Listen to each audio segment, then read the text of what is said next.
θα συζητήσω μαζί του, να του εξηγήσω ότι δεν είναι σωστό και σίγουρα δεν είμαι εγώ υπεύθυνη.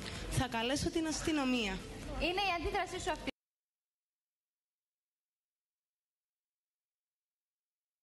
Θα ειδοποιήσεις την αστυνομία.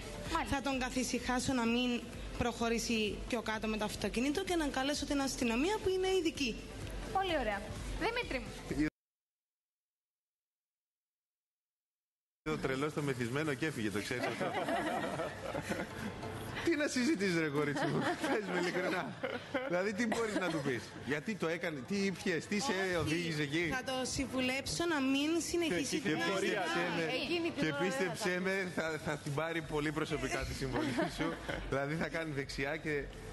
Τι να πω, δεν ξέρω. Είπε μετά θα καλέσει την αστυνομία. Εντάξει, μήπως έχει φύγει, μήπως πρέπει να του πάρεις τα κλειδιά καλύτερα. Πού να πάρεις τα κλειδιά από ένα μεθυσμένο, πού να κατέβεις ρε Δημήτρη μου να πάρεις τα κλειδιά από το αυτοκίνητο του άλλου. Πιάσου του κουβέντα καλύτερα. Γιατί άμα απαντήσεις...